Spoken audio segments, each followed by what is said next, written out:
Dieu. On est dans la joie encore ce soir parce que le Seigneur nous a encore visité puissamment. Il nous dit encore de continuer la marche. On doit se réjouir avec lui. Ne vois pas ce que tu vis, ne vois pas ce que tu penses, ne vois pas ce que tu as des calculs. Mais regarde que le Seigneur là, il n'a jamais changé malgré tes problèmes. Il restera Dieu, il sera toujours sur le trône. Alors, ce soir, il va encore nous encourager dans la marche avec lui, par le canal qui va encore vraiment nous remplir de sa sagesse et de sa connaissance. Nous allons inviter notre bien-aimé Nicaise, afin qu'il vienne encore nous entretenir par rapport à la réunion qu'il a eue avec le Seigneur, une réunion de ministre de Dieu. Alors ce soir, que le Seigneur nous fasse connaître. Bien-aimé, tu es là.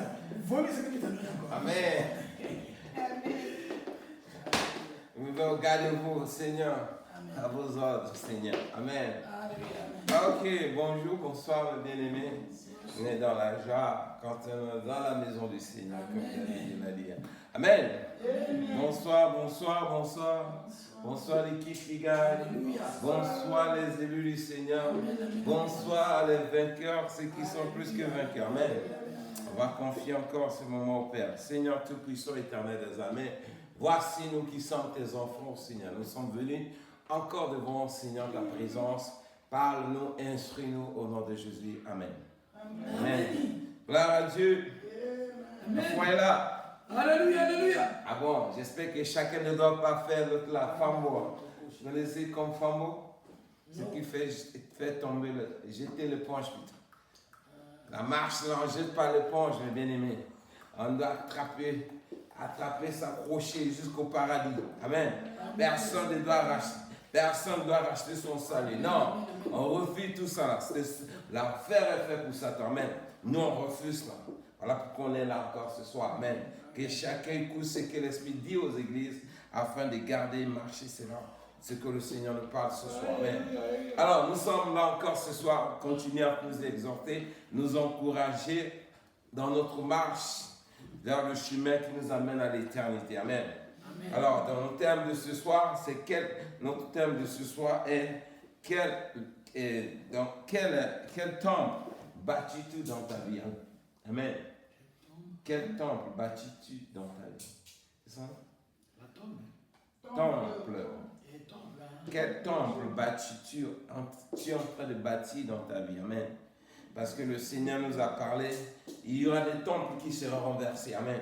Et ils seront renversés dans ce monde. Amen. Mais pendant que nous sommes dans ce monde, la parole nous encourage à bâtir un temple qui va nous amener, qui va résister pendant les tempêtes, pendant les épreuves, jusqu'à ce qu'on a franchi la barre de l'arrivée au paradis. Mais pour les temples qui sont bâtis et qui ne sont pas vraiment solides, ceux-là seront renversés comme le Seigneur nous a dit. Amen. Nous sommes dans le livre de Matthieu, chapitre 24, par du verset 1 et à verset 2. Matthieu 24, à partir du verset 1 à 2. Chapitre 24, verset 1 à 2. Matthieu 24, verset 1 à 2. Ce stop là, ça met stop. Donc, Matthieu, chapitre 24, verset 1 à 2. Quelqu'un là pour nous aider? Il n'y a plus de mots. Lisons la parole de Dieu dans Matthieu 24, verset 1 à 16. 1 à 2. 1 à 2. Ouais. Lisons au nom du Seigneur Jésus-Christ. Comme Jésus s'en allait, au sortir du temple, ses disciples s'approchèrent pour lui en faire remarquer les constructions. Mais il leur dit, « Voyez-vous tout cela? Je vous le dis en vérité. Il ne restera pas ici, pierre sur pierre, qui ne soit renversé. » Amen. Parole du Parole du Seigneur. Amen. Sois béni, ma soeur. Alors, mes bien-aimés, le Seigneur nous fait comprendre dans ces deux versets, en ce soit béni, que la sœur vient nous lire en ce moment. Le Seigneur dit, comme Jésus s'en allait au sortir du temple. Amen. Jésus s'en allait au sortir du temple. Comment vous interprétez cette phrase? Comment appliquer cette phrase? Comment comprenez-vous cette phrase? Jésus s'en allait au sortir du temple. Amen. Et ensuite, il dit quoi? Ses disciples s'approchaient pour lui faire remarquer les constructions. Amen. Mais il leur dit, vous, et voyez-vous tout cela? Je vous le dis en vérité, il ne restera pas ici pierre sur pierre qui ne soit renversé. Amen. Ça veut dire, mes bien-aimés, le Seigneur venu dans ce monde, il est venu bâtir les clous de Christ que nous sommes. Comme il a dit à Pierre, Pierre, sur toi je bâtirai mon église et les portes de ce jour ne proviendront pas contre elle. Amen. Ça veut dire que, dites-vous maintenant, continuons. Alors, ça veut dire quoi? Ce que nous sommes le temple que Jésus est venu bâtir. Amen. Au prix de son sacrifice, et nous sommes ceux-là qui ont été constitués au temple que Jésus a bâti au travers de sa vie. Amen. Mais pendant qu'ils partaient, mes bien-aimés, les disciples vont dire, au sortir du temple, pendant qu'ils sont allés, s'il faut les dire comme ça, pendant qu'ils montaient pour aller au paradis, il dit, regardez, moi je suis venu, j'ai bâti mon temple et personne n'a pas renversé. Les hommes ont renversé la partie charnelle, mais ça a été reconstruit en 3 jours et j'ai ressuscité. Mais vous, quel temple sommes-vous en train de bâtir? Là, c'est nous maintenant. Amen. Quel temple sommes-nous en train de bâtir? Est-ce que ça serait un temple qui sera renversé pour toujours? Car quand le Seigneur parle de renverser ça, c'est le temple qui sera renversé pour la condamnation éternelle. Parce que l'édifice qui vous représentait, le bâtiment que l'Église et les disciples voyaient, ça c'était fait en main de l'homme. C'est-à-dire le building, comme on peut le dire, le bâtiment. Mais elle représentait l'image du corps de Christ qui a été bâti selon la chair. Cela sera renversé et rien ne restera. Amen. Alors, en tant qu'enfants de Dieu, mes bien-aimés, le Seigneur nous fait comprendre que nous sommes un temple que lui-même il a bâti en esprit. Et nous devons marcher en esprit pour ne pas que le temple là ne soit pas renversé. Quand je parle de renverser, c'est à la fin du monde, mes bien-aimés. Pour le Seigneur, c'était avant que cela n'arrive. Parce que c'était un temps bien précis, tel que le Seigneur Père lui avait envoyé dans ce monde. Et il a vu, regardez, le temple que vous avez bâti par les mains de l'homme a été renversé dans 3 jours. Mais moi, j'ai reconstitué en temple spirituel qui sera là pour l'éternité. Amen. Et tant que vous qui sommes le temple que j'ai bâti au travers de cette œuvre, gare à vous. Si vous ne comprenez pas ce message, vous serez aussi renversé tel que le temple physique a été renversé et ça n'a pas été reconstruit jusqu'à aujourd'hui. Amen. Vas-y au Jérusalem, va demander, est-ce que le temple que Salomon a bâti existe encore? Ça n'existe plus. Hein? Tout ça est parti, non? Et nous voyons aujourd'hui, les hommes ont rebâti Jérusalem par des gratte-ciel. Regarde ce qui se passe. Ça a été construit avec quoi? La chair. Mais regarde comment c'est en train de se renverser par les guerres, la colère et autres des êtres humains. Amen.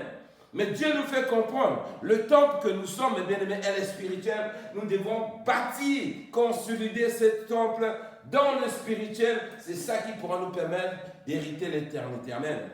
Michée nous fait comprendre, le livre de Michée, chapitre 3, à partir du verset 9 à 12. Amen. Michée, chapitre 3. La page 12, 95. 12, 94. Michée, chapitre 3.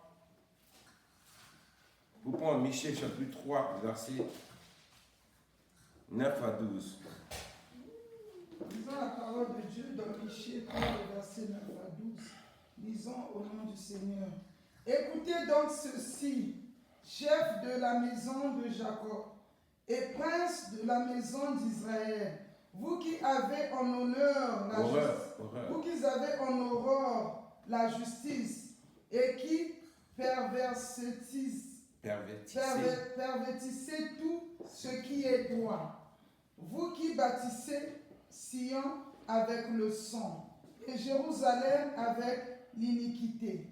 Ces chefs jugent pour des présents, ces sacrificateurs enseignent pour un salaire et ces prophètes prédisent pour de l'argent. Et ils osent s'appuyer sur l'Éternel. Ils disent, L'Éternel n'est-il pas au milieu de nous? Le malheur ne nous atteindra pas. C'est pourquoi, à cause de vous, Sion sera labouré comme un champ. Jérusalem deviendra un monceau de pierre et la montagne du temple une sommité ouverte de bois. Parole du Seigneur. Amen. Sois béni. Voici comment le Seigneur dit. Nous qui sommes le temple du Seigneur. Amen. Le Seigneur nous parle. Nous, nous, il est en train de s'adresser. Il dit, nous devons écouter. Il dit, écoutez donc, ceci, chef de la maison de Jacob, et prince de la maison d'Israël, vous qui avez horreur la justice et qui pervertissez tout ce qui est droit. Amen. Alors, mes bien-aimés, nous, en tant que temple du Saint-Esprit, le temple que Jésus a bâti, mes bien-aimés, nous avons le devoir, mes bien-aimés, de veiller sur la justice que Jésus nous a enseignée, mais de ne pas pervertir la droiture qu'il nous recommande. Alors, si nous voulons être une maison, un temple qui sera vraiment constitué pour garder, c'est-à-dire un temple qui va garder la présence du Saint-Esprit jusqu'à l'éternité, mes bien-aimés, le Seigneur nous fait comprendre quoi, mes bien-aimés? Nous devons marcher dans la justice que nous avons reçue dans son évangile. Amen. Amen. Donc, la parole que nous avons reçue, que Dieu nous a enseignée, mes bien-aimés, nous devons appliquer cela en demeurant dans sa justice et dans sa droiture. Mais garde à celui qui, mes bien-aimés, qui a horreur, comme il a dit, de la justice et qui pervertissait la droiture que Dieu nous recommande. Car c'est cela, mes bien-aimés, qui sera quoi? Le temple, qui devait être le temple, devait être le temple du Saint-Esprit. Ça devient maintenant quoi? Un temple qui sera détruit et renversé. Et ça ne sera pas rebâti. Pourquoi? Parce qu'il n'y a pas la droiture et la justice. Amen. Alors le Seigneur nous fait comprendre également en bas, il dit quoi? Vous qui baptisez Sion avec le sang. Comment baptise, comment bâtir Sion avec le sang? Vous devez comprendre, mes bien-aimés, Sion, c'est la ville sainte. C'est-à-dire là où la présence de Dieu réside. Le paradis, mes bien-aimés, sera comme là. C'est une ville montagneuse. C'est-à-dire, quand on appelle Sion, c'est là où Dieu réside. La présence de Dieu réside. C'est la cité céleste, comme on le dit dans le spirituel. La parole de Dieu appelle ça Sion. La ville de Sion. Amen. C'est-à-dire la ville qui est élevée au-dessus de la montagne. Mais si nous voulons bâtir une ville à l'auteur d'arriver dans le sommet de Dieu, mais nous ne devons pas bâtir ça dans le sang. Comment les gens bâtissent dans le sang? Amen. Baptiser une ville avec du sang, ça veut dire poser des actes, mes bien-aimés, qui poussent les gens à tomber dans le péché et mourir. Car là, tu es en train d'exécuter les gens dans le spirituel. Ces gens-là iront à la condamnation éternelle. Alors, en tant qu'enfants de Dieu, pendant que nous sommes ici-bas, mes bien-aimés, nous devons marcher dans la droiture, dans la justice que Dieu nous appelle. C'est là où nous serons droits. C'est-à-dire, il y aura la transparence dans nos conduites, la manière dont nous vivons, jusqu'à ce qu'on quitte dans ce monde. C'est à cela, mes bien-aimés, nous pourrons bâtir un temple du Saint-Esprit saint, digne d'être enlevé quand le Seigneur viendra. Amen. Parce qu'il dit, vous qui baptisez Sion avec le sang et Jérusalem avec l'iniquité. Amen. Vous voyez la corruption. Tu veux réussir, tu es chrétien, tu sais que le Seigneur dit de ne pas faire telle chose. Mais à cause d'un gain de morceaux de pain, tu violes la droiture de Dieu, tu violes la justice de Dieu, juste pour avoir un gain que tu vas acquérir au prix de l'iniquité. Amen. C'est ça le Seigneur nous fait comprendre. Ça veut dire quoi? Nous devons veiller à ne pas prendre des détours qui nous poussent à commettre, c'est-à-dire exécuter des gens dans le spirituel, faire tomber les gens dans le péché, ni violer les lois de Dieu qui nous poussent à pécher. C'est ça qui pourra nous permettre d'être dans la droiture. Parce qu'il vient en bas, le verset 11, il dit quoi? Les chefs jugent les gens que Dieu a placés pour pouvoir juger. Par exemple, nous voyons les juges. Les juges, ils jugent pourquoi? Ils sont corrompus. Tu vois, tu as un problème au tribunal, le juge, il va te juger avec l'injustice. Quelqu'un qui lui donne l'argent, lui, il a tort, mais lui donne la raison. Celui qui a raison, il est dans le tort parce qu'il n'a rien. Ça, c'est ce que Dieu est en train de détester, dénoncer dans ce passage. Il dit les sacrificateurs qui enseignent a pris de salaire. Amen. Un sacrificateur qui sert Dieu, il aime maintenant quoi? Il faut qu'on le paye pour qu'il puisse servir Dieu, pour qu'il enseigne Dieu. Et un prophète qui devait prédire la vérité, mais il est en train de prédire les mensonges au prix de l'argent. On doit lui donner l'argent pour qu'il prophétise par les gens. Nous voyons ça partout. Les prophètes, ils mettent les numéros de téléphone. Tu appelles, tu dois donner l'argent pour qu'ils puissent prophétiser ça. C'est de ça Dieu est en train de parler, mes bien-aimés. Alors, en tant qu'enfant de Dieu, en réalité, tout prophète qui te demande l'argent avant qu'il te prophétise pour toi, il ne faut pas lui donner, c'est un faux prophète, parce que c'est celui-là, Dieu est en train de dénoncer dans ce passage. Amen. Allez, il dit ceci. L'Éternel, et puis ils disent quoi? Ils s'appuient sur. Et puis ils disent quoi? Oh, dans ça, Dieu est avec toi. Dieu, il voit, tu seras béni. Continue pour toi pécher, fais ce que tu veux. Mais je vois, tu n'as pas le malheur. Dieu a préparé vraiment de bonheur dans ton chemin. Devant, tu seras béni. Amen. Oh, Dieu dit ceci. C'est pourquoi, le verset 12, c'est pourquoi, à cause de vous, Sion sera labouré comme des champs, Jérusalem deviendra comme un morceau de pierre, et la montagne du temple un sommet couvert de bois. Amen. Alors nous voyons ce qui se passe dans ce monde. Les tremblements des guerres, des tremblements de terre représentent, mes bien-aimés, la colère de Dieu qui est en train de frapper l'humanité à cause du détour que nous avons pris. Amen.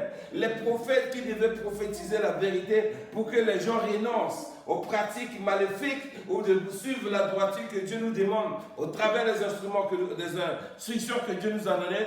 Ils ont oublié cela, ils sont en train de prophétiser aux autres. Et ils disent que Dieu est avec nous dans tout ce qu'on est en train de faire, alors que c'est faux. Amen.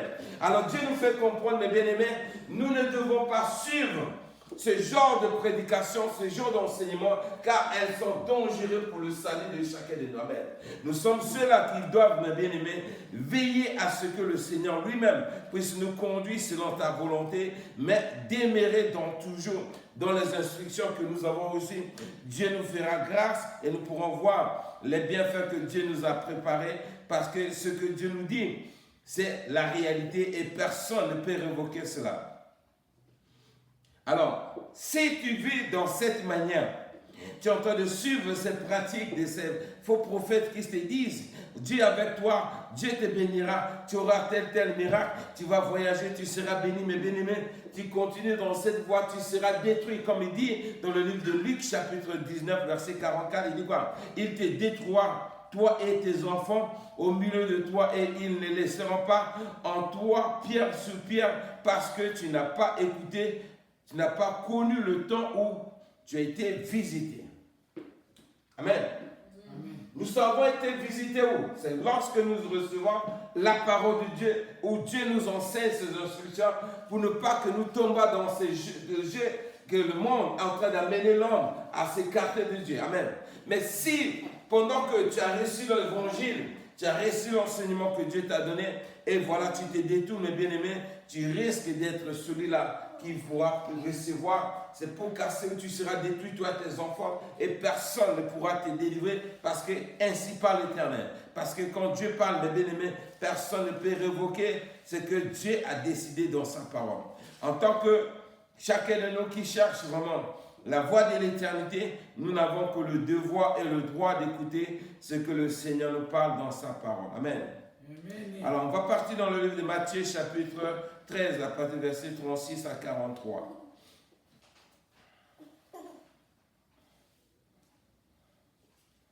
Matthieu, chapitre 13.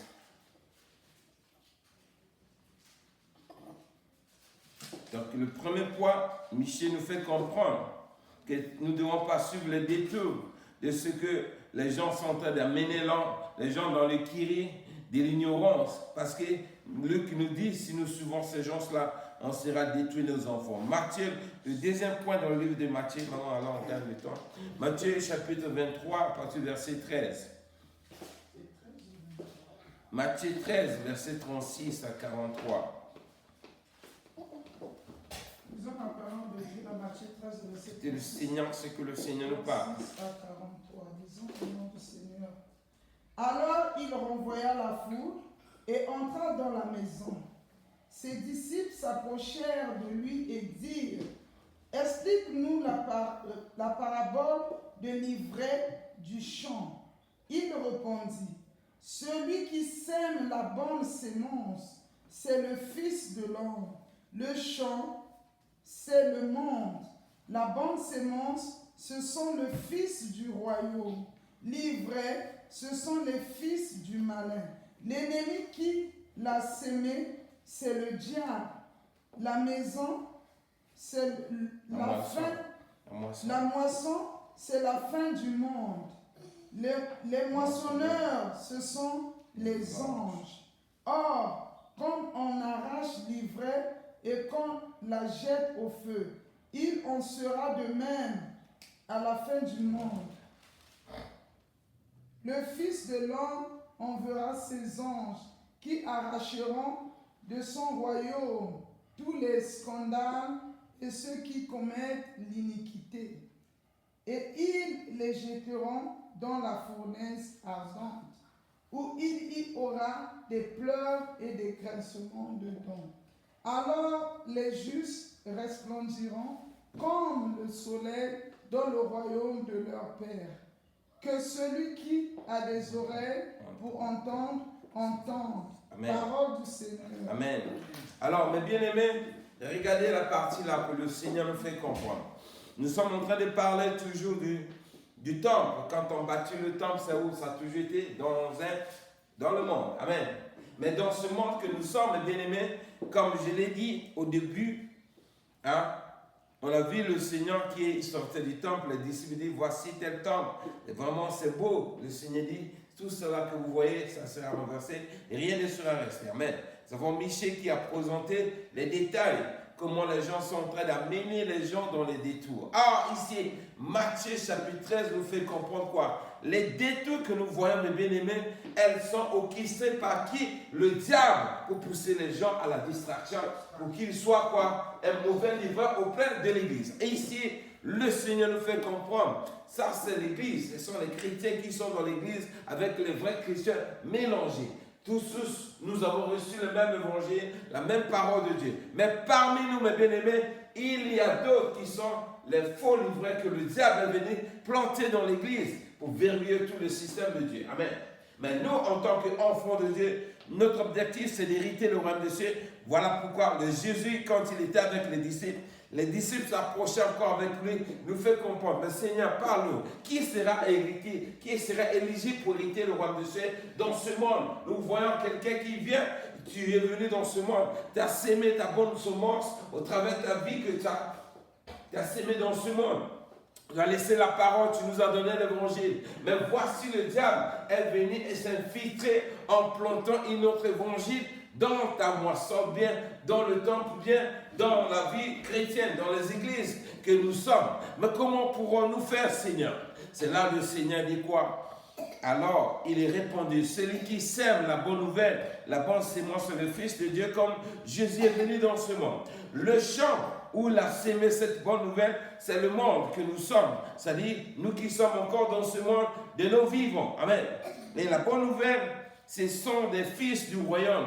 Les livreurs, ce sont les fils du malin. Amen.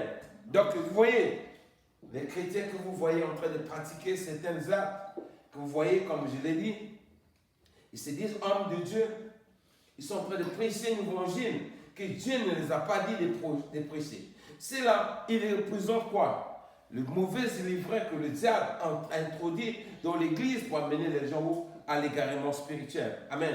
Alors pour nous, et qui voulons vraiment, nous qui optons pour la vie éternelle, le Seigneur nous met en garde pour faire attention de quel évangile tu es en train d'écouter, parce qu'il y a un évangile aussi qui est là pour détourner les gens du bon chemin pour la vie éternelle. Voilà pourquoi le Seigneur nous dit: écoutez bien que vous êtes dans le monde, mais l'évangile que vous entendez, mes bien-aimés, ça sera que le vrai évangile que moi j'ai laissé. Je vous ai laissé comme instruction qui consiste à marcher dans la droiture, dans la justice. Mais celui qui a horreur, qui se détourne de cela, mes bien-aimés, il ne fera pas part de mon église que je suis venu vraiment à racheter au travers de ma vie à la croix. Et voilà pourquoi il dit quoi? L'ennemi dans sa malice, il est venu pour introduire sa mauvaise sémence au sein de l'église et nous voyons les enfants du roi, du diable, des ténèbres sont aussi dans l'église.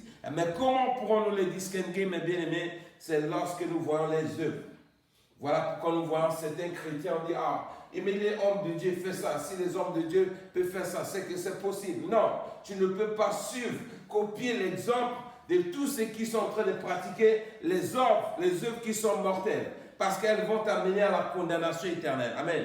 Alors donc, nous ne devons pas être le livret que le diable est venu introduire dans l'église. Mais soyons la sémence, la bonne sémence que Dieu, Jésus a prêché lui-même. Suivons ses instructions, l'évangile que nous avons reçu, mes bien-aimés. C'est à cela, mes bien-aimés, à la fin, les anges viendront nous moissonner et c'est là où nous pourrons faire partie du corps de Christ qui a été bâti au travers de la vie que Jésus a bâti au travers de sa vie et nous sommes désormais son édifice qui garde la présence du Saint-Esprit qui va nous amener à la vie éternelle. Amen.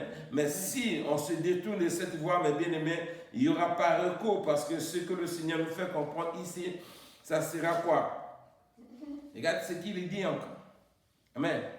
Il dit quoi? Or, comme on arrache les livrets et qu'on le jette au feu, il en sera de même à la fin du monde. Amen. Alors, tu ne peux pas être une église, quelqu'un qui était censé recevoir la vie éternelle. Tu t'es fait toi-même, tu es transformé en mauvais livret dans l'église. Et à la fin, le Seigneur va te arracher pour te jeter au feu. Amen. C'est mauvais. Amen. Alors donc nos arcs actuellement, mes bien-aimés, la manière dont nous sommes en train de vivre aujourd'hui, ça détermine notre éternité ou bien notre condamnation. Alors c'est à nous de veiller la manière dont nous sommes en train de vivre, Père. Mais bien-aimés, ce n'est pas qu'au des morceaux de pain, tu vas vendre ton éternité. Voilà pourquoi le Seigneur nous fait comprendre quoi? Dans tout ce qu'on est en train de faire, mes bien-aimés, il y aura un fin de toutes choses. Il dit, le Fils de l'homme enverra ses anges et qui arracheront de son royaume tous les scandales de ceux qui commettent l'iniquité. Là-bas, il parlait de mauvaises sémences. Amen. Mais regardez bien, à partir du verset 43, il est en train de dire, il a dit quoi? Qualifiez maintenant les actions de mauvaises livrets. Elles sont ceux-là qui mènent leur vie d'iniquité dans l'église. C'est ceux-là, les anges, viendra rendre les comptes de chacun de nous, rendra ses comptes pendant que la fin du monde interviendra et chacun sera jugé. Verset 42, il dit quoi? Il les jettera dans la fournaise ardente, il y aura des pleurs et des grincements dedans. Alors, les justes resplendiront comme le soleil dans le royaume de leur Père et de leur Père. Que celui qui a les oreilles entende ce que l'Esprit dit aux églises. Amen. Amen. Alors, en tant qu'enfant de Dieu, en tant que l'édifice que Jésus a bâti avec sa vie, nous devons marcher dans sa justice, nous devons suivre à la lettre les instructions qu'il nous a données parce qu'il n'y a pas de recours, mes bien-aimés. C'est le seul chemin que nous devons emboîter pour hériter toutes ces promesses que le Seigneur nous parle. Amen. Amen. Alors, le verset, dans Matthieu 28, encore il ajoute, après le verset 18 à 20, il a dit ceci. Jésus s'étant approché, leur parla ainsi. Tout le pouvoir m'a été donné dans le ciel et sur la terre. Allez, faites de toutes les nations des disciples, les baptisant au nom du Père et du Fils et du Saint-Esprit, et enseignez-leur à observer tout ce que je vous ai prescrit, et voici, je suis avec vous tous les jours jusqu'à la fin du monde. Amen. Alors, ce que nous avons reçu dans l'évangile, mes bien-aimés, elle se résume à partir du verset Matthieu 28, à partir du verset 18, verset 20, là où je viens de lire. Amen. Nous sommes censés à devenir quoi? Les disciples du Seigneur. Un disciple, c'est celui qui enseigne l'autre à marcher dans la droiture. Mais dans l'église, il y a combien de disciples du Seigneur? Voilà, beaucoup sont là au stade encore de ceux qui entendent l'église. Amen. Pourquoi? Parce qu'on ne veut pas grandir. Ça veut dire quoi? Matthieu 28, pas de verset 28 et 18, là où je viens de lire, Elle est censée à nous encourager à grandir spirituellement, à acquérir la maturité chrétienne qui va nous permettre de devenir désormais quoi? Ceux qui encouragent les autres aussi à la bonne, disons, vers l'éternité de leurs âmes. Amen. Mais nous ne sommes pas ceux-là qui commettent des scandales pour être là, à la fin, on sera jugé et jeté à l'ardent de feu. Amen. Alors le Seigneur nous fait comprendre, mes bien-aimés, que nous sommes censés agrandir et retenir tout ce que nous recevons comme parole de Dieu. Et c'est ça qui va nous donner la maturité chrétienne. On va grandir dans le Seigneur, on sera aussi un modèle dans la société. Amen. Alors pour continuer dans le livre de... On va dans Matthieu, le 3e point, dans le livre d'Éphésiens, chapitre 5, à partir du verset 5 à 11. Ça, tu peux nous aller. Éphésiens chapitre 5, verset 5 à 11. Page 16, 77. Amen. Éphésiens 5, verset 5 à 11. Lisons la parole de Dieu dans Éphésiens 5, le verset 5 à 11. Lisons au nom du Seigneur.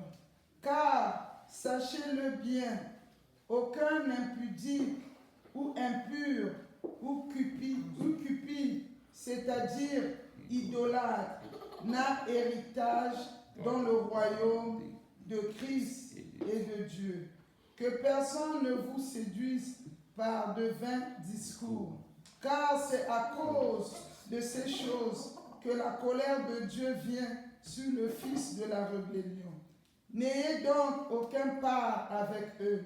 Autrefois, vous étiez ténèbres, et maintenant, vous êtes lumière dans le Seigneur. Marchez comme des enfants de lumière, car le fruit de la lumière consiste en toutes sortes de bonté, de justice et de vérité.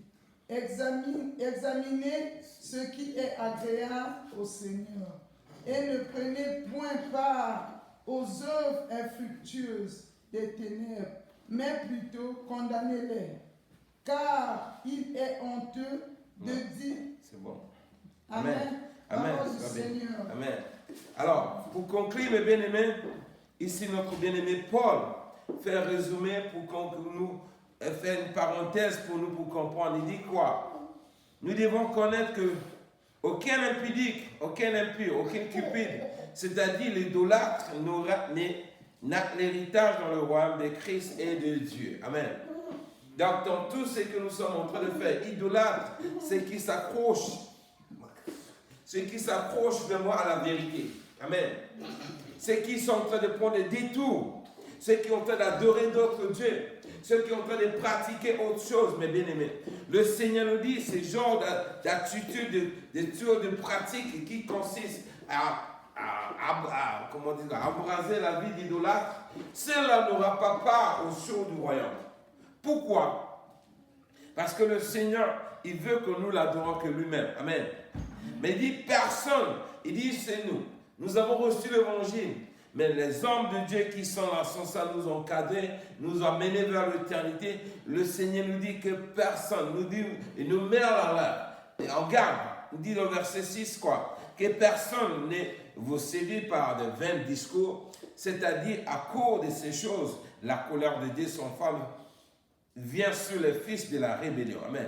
Alors, en tant que l'évangile que nous avons reçu, mes bien-aimés, si nous nous détournons de cet évangile, ça veut dire quoi? Nous nous rébellons contre Dieu. Ah, ici, le Seigneur dit quoi? Dieu, la colère de Dieu s'enflamme à tous ceux qui se rebellent contre Dieu. La chicotte de Dieu, mes bien-aimés, frappera tous ceux qui sont rebelles. Car il n'y a pas de recours, mes bien-aimés, le Seigneur a tout fait. On était déjà morts, on était déjà condamnés. Mais la grâce de Dieu est venue dans ce monde au travers la vie que Christ a bâtie, au travers de ses souffrances, à la croix en acceptant de mourir. Et nous sommes devenus les 10 fils que Jésus a bâtis au travers de sa vie. Nous vivons dans le spirituel. Mais gare à nous, mes bien-aimés, si nous nous détournons de cette vérité que nous avons reçue pour aller vivre en idolâtrie, mes bien-aimés, dans la cupidité, mes bien-aimés. Dieu nous dit ceci, la colère de Dieu s'enflamme à ceux qui pratiquent ce genre de pratiques. Amen. Ceux qui pratiquent ce genre d'action, mes bien-aimés, Dieu ne les laissera pas impunis. Voilà pourquoi le verset 7 dit quoi? Ayez donc aucune n'ayez aucune part, il dit quoi? N'ayez donc aucune part avec eux. Autrefois, vous étiez ténèbres et maintenant vous êtes lumière du monde dans le Seigneur. Marchez comme les enfants de la lumière. Amen. Nous devons marcher selon l'évangile que nous avons reçu. C'est ça, nos actes, nos œuvres doivent être transparents dans tous les sens. Il n'y a pas de détour, il n'y a pas de contour, mes bien-aimés.